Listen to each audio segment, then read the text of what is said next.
আসসালামু আলাইকুম। জাগো স্পোর্টসের এখনকার আয়োজনে স্বাগত জানিয়ে দেব হাতে থাকা সর্বশেষ আপডেট। জিম্বাবুয়ের কাছে সিরিজ হার, অবিশ্বাস্য ব্যাটিং বিপর্যয়ে লজ্জায় ডুবল বাংলাদেশ। বাংলাদেশকে সিরিজ হারিয়ে যা বললেন সিকান্দার রাজা। কাবুলের সাপুর জাদরানের অশ্রুসিক্ত বিদায়, জানাজায় হাজারো ভক্তের ঢল। টি-20 ইতিহাসে ভারতের সবচেয়ে বড় হার। শুনছিলেন শিরোনাম, এবার পুরো খবর। 3 ম্যাচের ওয়ানডে সিরিজের দ্বিতীয় ম্যাচে লড়াইটা বেশ ভালোই জমিয়েছিল বাংলাদেশ জিম্বাবুয়ে, কিন্তু শেষের ব্যাটিং ধসে 13 রানে হেরে গেছে বাংলাদেশ। এক ম্যাচ হাতে রেখেই সিরিজ জিতে গেল জিম্বাবুয়ে। হারারে স্পোর্টস ক্লাব মাঠে টসে জিতে এদিনও আগে বোলিং এর সিদ্ধান্ত নিয়েছে বাংলাদেশ। বোলিং এ নেমে বাংলাদেশকে দ্রুত উইকেট এনে দিয়েছেন পেসার তাসকিন আহমেদ। প্রথম ওভারেই ওপেনার ব্রায়ান বেনেটকে ফিরিয়ে দেন তাসকিন। 5 বল খেলেও রানের খাতা খোলার আগেই সাজঘরে ফিরে যান বেনেট। 3-এ নামা ইনোসেন্ট কাইয়াও বেশিক্ষণ টেকেননি। 7 বলে 4 রান করে দলের 8 রানের মাথাতে বিদায় নেন তিনি। তাকে ফিরিয়েছেন সেই তাসকিন। গতি তারকা তাসকিন আহমেদের জোড়া আঘাতে দারুণ শুরু পায় বাংলাদেশ। শুরুতেই ব্যাকফুটে চলে যায় জিম্বাবুয়ে। এরপর কিছুটা লড়াই চালিয়েছেন বেন কারান এবং 4-এ নামা ক্রেইগ আরভিন। এক প্রান্ত আগলে রেখে খেলে গেছেন কারান। আরভিন ভালো শুরু পেলেও ইনিংস লম্বা করতে পারেননি। দলের 32 রানের মাথাতে 20 বলে 9 রান করা আরভিনকে ফেরান নাহিদ রানা। তৃতীয় উইকেট হারায় জিম্বাবুয়ে, তবে কারানকে ঠেকানো যাচ্ছিল না। উইকেটের চারপাশে দারুণ সব শটে রান বের করেছেন বেন কারান। দারুণ কার্যকরী ব্যাটিংয়ে ছুটেছেন 50-র দিকে। 5-এ নেমে ওয়েসলি মাধেভেরেও ছিলেন সাবলীল, যদিও ইনিংস লম্বা করতে পারেননি তিনি। 30 বলে 15 রান করে দলের 66 রানের মাথায় বিদায় নিয়েছেন মাধেভেরে। তাকে ফিরিয়েছেন বাংলাদেশের অধিনায়ক মেহেদী হাসান মিরাজ। মাধেভেরের বিদায়ের পর ক্রিজে নামেন সিকান্দার রাজা। কারানের সাথে জুটিটা দারুণ জমে যায় রাজার। দুজনের সাবলীল ব্যাটিংয়ে এগোতে থাকে জিম্বাবুয়ের ইনিংস। 50 ছুঁয়ে ফেলেন বেন কারান। রাজাও ছুটেছেন 50-র দিকেই। দুজনের কার্যকরী ব্যাটিং এর শুরুতে বিপদ সামাল দেয় জিম্বাবুয়ে। কিছুটা দিশা ফিরে পায়। 50-র পরেও ছুটে চলেন বেন কারান। বাংলাদেশের বোলারদের সামলেছেন বুদ্ধিদীপ্ত ব্যাটিং এ। রাজা 50-র পথে থাকলেও এর আগেই বিদায় নিয়েছেন। 53 বলে 33 রানের ইনিংস খেলে দলের 134 রানের মাথায় বিদায় নিয়েছেন রাজা। ভেঙেছে কারান এবং রাজার 68 রানের জুটি। রাজাকেও ফিরিয়েছেন টাইগার অধিনায়ক মেহেদী হাসান মিরাজ। তবে কারানকে থামানো যাচ্ছিল না এত কিছুর পরেও। এক প্রান্ত আগলে রেখে দারুণ কার্যকরী ব্যাটিং এ ছুঁয়েছেন বেন কারান। চলে যান সেঞ্চুরির খুব কাছেও। রাজার বিদায়ের পর ক্রিজে নামা ক্লাইভ মাদানদেকে ফিরিয়েছেন রিশাদ হোসেন। 13 বলে 4 রান করে বিদায় নেন মাদানদে। 148 রানের মাথাতে ষষ্ঠ উইকেট হারায় জিম্বাবুয়ে। সপ্তম উইকেট জুটিতে কারানের সাথে যোগ দেন ব্র্যাড ইভান্স। কিছুটা চালিয়ে খেলেছেন ইভান্স। কারানও সময়ের সাথে সাথে রানের গতি বাড়িয়েছেন। কৌশলী ব্যাটিংয়ে 3 অঙ্কের ম্যাজিক ফিগার ছুঁয়ে ফেলেছেন বেন কারান। ওয়ানডে ক্যারিয়ারে এটি কারানের দ্বিতীয় সেঞ্চুরি।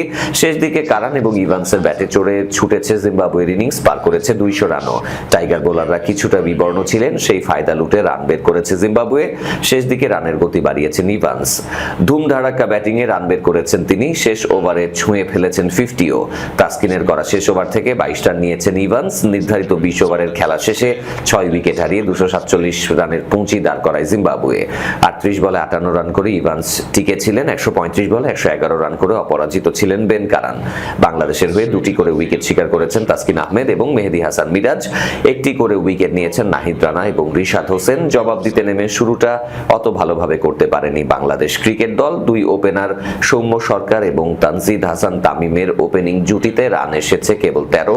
5 বলে 10 রান করে সাজঘরে ফিরে যান সৌম্য। 3-এ নেমে তানজিদের সাথে যোগ দিয়েছেন নাজমুল হোসেন শান্ত। কিছুটা চালিয়ে খেলেছেন তানজিদ।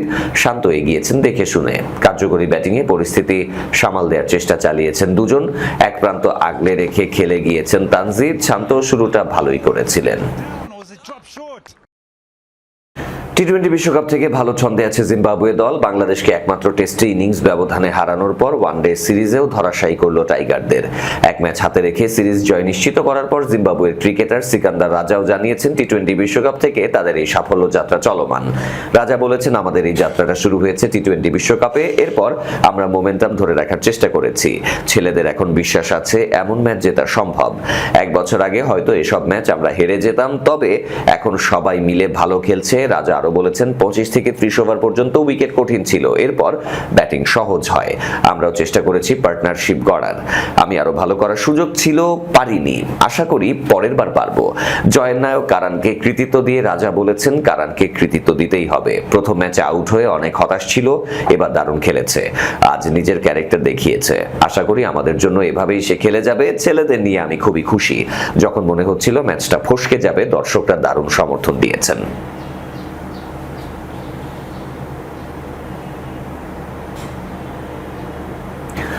আফগানিস্তান ক্রিকেটের পথিকৃতদের একজন শাপুর জাদরানকে শেষ বিদায় জানাতে কাবুলে ভিড় করেন হাজারো মানুষ। সতীর্থ ক্রিকেট প্রেমী ও সরকারি কর্মকর্তাদের উপস্থিতিতে অনুষ্ঠিত হয় সাবেক এই ফাস্ট বোলারের জানাজা। তার মৃত্যুতে শোকের ছায়া নেমে এসেছে আফগান ক্রিকেট অঙ্গনে। আফগানিস্তানের সাবেক ফাস্ট বোলার শাপুর জাদরানের জানাজায় বৃহস্পতিবার 9 জুলাই কাবুলে হাজার হাজার ভক্ত সমাগম হয়। আন্তর্জাতিক ক্রিকেটে আফগানিস্তানের প্রাথমিক উত্থানে গুরুত্বপূর্ণ ভূমিকা রাখা এই ক্রিকেটারকে শেষ শ্রদ্ধা জানাতে দেশের বিভিন্ন প্রান্ত থেকে মানুষ জড়ো হন। নিজের 39তম জন্মদিনের ঠিক একদিন আগে গত মঙ্গলবার 7 জুলাই ভারতের একটি হাসপাতালে মারা যান শাপুর জাদরান। সেখানে তিনি রোগ প্রতিরোধ ব্যবস্থার একটি বিরল ব্যাধির চিকিৎসা নিচ্ছিলেন। মধ্য কাবুলের ঐতিহাসিক ঈদগাহ মসজিদে অনুষ্ঠিত জানাজায় আফগানিস্তান জাতীয় দলের তারকা ক্রিকেটার মোহাম্মদ নাবি ও ফজল হক ফারুকী সহ আরো কয়েকজন বর্তমান ও সাবেক ক্রিকেটার অংশগ্রহণ করেন। জানাজায় কয়েকজন তালেবান কর্মকর্তা উপস্থিত ছিলেন। জানাজায় অংশ নেয়া 27 বছর বয়সী ব্যবসায়ী ওয়াহিদুল্লাহ ওয়াহদাদ বলেছেন, যখন আমি সোশ্যাল মিডিয়ায় দেখলাম যে শাপুর আর আমাদের মাঝে নেই, তখন আমার চোখ থেকে জল পড়তে শুরু করে। তিনি আরো বলেছেন, লম্বা চুলের জন্য পরিচিত জনপ্রিয় এই ক্রিকেটার ছিলেন একজন বিনয়ী ও অনুগত ব্যক্তি। 18 বছর বয়সী মোহাম্মদ উসমান মাফতুন শাপুর জাদরানের মৃত্যুতে শোক প্রকাশ করে বলেছেন, জাতির জন্য এটি বিরাট এক ক্ষতি। আফগানিস্তান ক্রিকেট বোর্ড এক শোক বার্তায় জাদরানকে দেশের ক্রিকেটের একজন ভিত্তি স্থাপনকারী ব্যক্তিত্ব হিসেবে আখ্যায়িত করেছে। বোর্ডের ভাষ্য, তার নিষ্ঠা, একাগ্রতা ও অবদান আফগানিস্তান জাতীয় দলকে আন্তর্জাতিক অঙ্গনে প্রতিষ্ঠিত করতে গুরুত্বপূর্ণ ভূমিকা রেখেছে।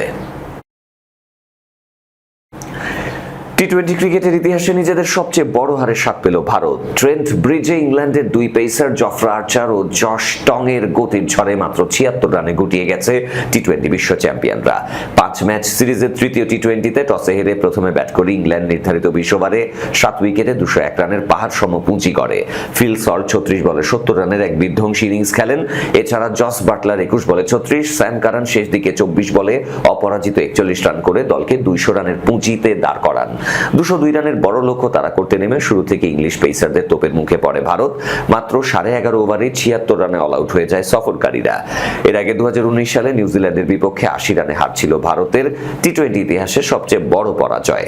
ট্রেন্ট ব্রিজে সেই রেকর্ডটিও ভেঙে নতুন এক বিব্রতকর নজির গড়ল শ্রেয়াস আইয়ারের টিম ইন্ডিয়া। এরই সাথে শেষ করব জাগো স্পোর্টসের এখনকার আয়োজন। শেষ করার আগে শিরোনামগুলো আরো একবার। জিম্বাবুয়ের কাছে সিরিজ হার, অবিশ্বাস্য ব্যাটিং বিপর্যয়ে লজ্জায় ডুবল বাংলাদেশ।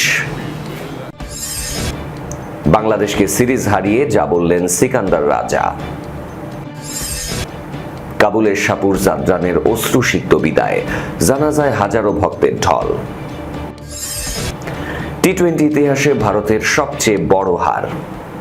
এই ছিল আজকের জাগো স্পোর্টসে। ধন্যবাদ আমাদের সাথে থাকার জন্য। আল্লাহ হাফেজ।